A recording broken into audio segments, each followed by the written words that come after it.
To be honest with you, the first time I heard the term main character syndrome, I thought it was a good thing.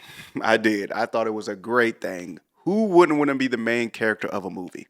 And if you feel like your life is a movie, you should definitely be a star of that movie, in my opinion. Well, I'm here to tell you I was wrong. I took the time to look up the definition, and it's actually very negative depending on how you look at it. It's a term used to describe a mindset where a person sees themselves as the main character in the story of their life. People with this mindset often view their lives like a movie or a book, focusing more on their own experiences and feelings than those of others. A little vague.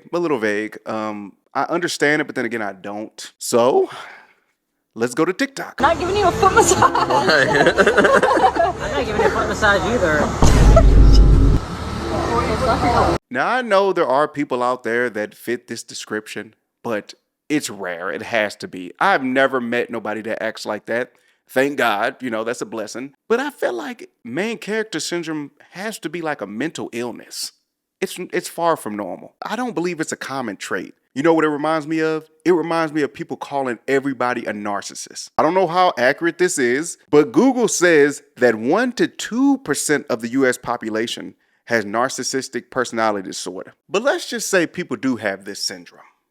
Not narcissists, but main character syndrome. Let's just say people do have that. Let's just say that somebody truly doesn't care about how other people feel. Let's just say that somebody feels like they're more important than everybody else. If they do feel that way, how did they get to that point? I definitely played the background in my own movie for a long time. Like, I was literally an extra in my own movie. Like, I was constantly dimming my light so other people can shine. When it came to dealing with women or opportunities in my life, I would always step back because I felt like somebody else deserved it or somebody needed it more than I did. And that was a dumb move. That's why I got to the point where I'm 30 years old making videos that nobody watches.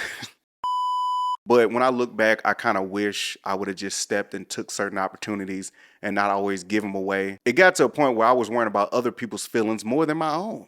I felt like I could live with less. I didn't need that much.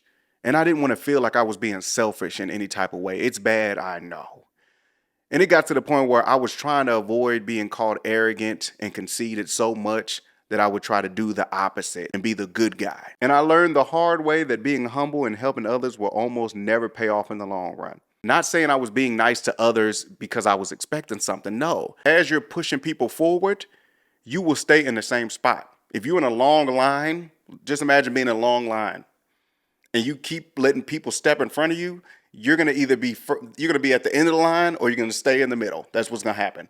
And 9 times out of 10, the things that you do for people, they'll start off appreciating it, and then they'll start expecting it. And if you say no one time, then you're the bad guy anyway. So it's a lose, lose, lose. And that one day that you wake up and start taking control of your life, start saying no to people, start worrying about your feelings, putting your feelings before others. You know what's going to happen? They're going to say that you have main character syndrome. You got it. And then there's the other people, the people that grow up and have a specific talent. And with this talent, they're used to getting praise. They're used to being in the spotlight and getting acknowledgement everywhere they go. And then they're so good at the talent that they just keep moving up on the scale and they become above the normal people in society. Like everywhere they go, everybody's like, oh, it's so-and-so, you're so great. I mean, just imagine getting acknowledgement every day and everybody praising you. It's going to get to your head, right? And then eventually that talent is going to push you into the professional world. Now you're surrounded by people that are used to the same treatment. It becomes normal to you. You're used to it. And then the days you have to go back into regular society, with regular people, your personality might be a little off-putting to people. People might be a little step back and be like, who does he think he is? And guess what happens? They say that you have main character syndrome. You guessed it. Yo.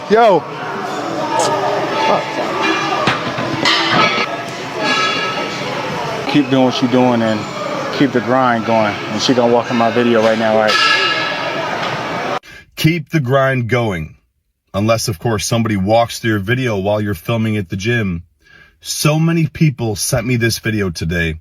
And what's most disappointing is that this is a 2-time Mr. Olympia. which means he's one of the best in the world to do it on stage and in the gym. To this young man, congrats on all your success. You have an incredible physique and you've won one of the greatest titles there is. But none of that gives you the right to treat people this way or act as if just because you're filming that you own the gym. And then there's other examples, like if you're the only child, or you just have great parents that have a lot of money and they just keep throwing money. Everything you want and need, you get. So it could be people that get put in this category and get labeled this because it's not a normal thing. I think another reason why people kind of like get into the everything's about me is because when you learn that being a humble person is not exciting at all and you are boring to people. Like, think about it. There's people that are literally co-stars in their own movie because they're just not outgoing. They kind of just are good at something and they just step back and mind their business. We could think of multiple people like that. It's a quarterback's dream to be in that huddle, with those guys, and I'm getting time to do it with the guys up front to kind of survey the field and pick and choose. And it was another day. We had our struggles. It wasn't perfect. It was a little bit more. And then there's people that are average that just know how to talk and more entertaining, but they're not great. What? Let's be honest, being humble is not exciting. It's actually boring. And yeah, it might warm your heart when a player's having a little post-game interview and he's bigging up everybody else on the team and then he downplays how good he is. Yeah, you might be like, oh, I like him. He's nice. The minute that interview's over with, you forget all about him. So is main character syndrome really a bad thing? You might not like my answer, but I don't think so.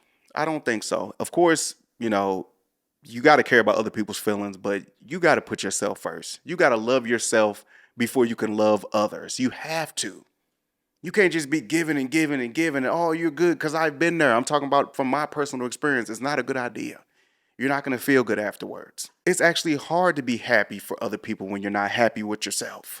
Somebody named Astro Treats left a comment under my TikTok and I stole that from her. Hopefully she don't get upset with me for shouting her out, but shout out to her. So many people are mislabeled, and we only label people so we'll feel comfortable with being around them. We should be quick to write people off. Like, every negative interaction we have with people is because they have a mental disorder.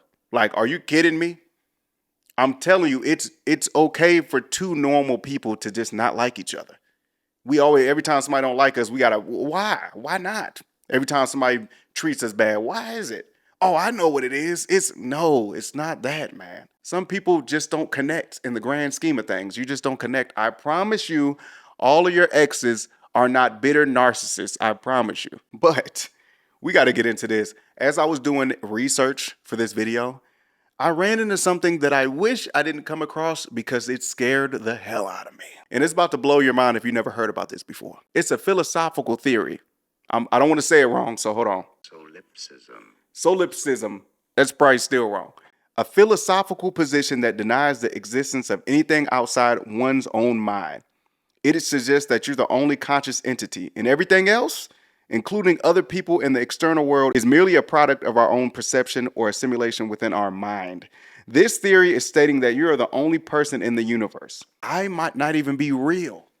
This might all be fake. But the scary part is there's no way to prove that it's right or wrong. So you might have main character syndrome and not even know it.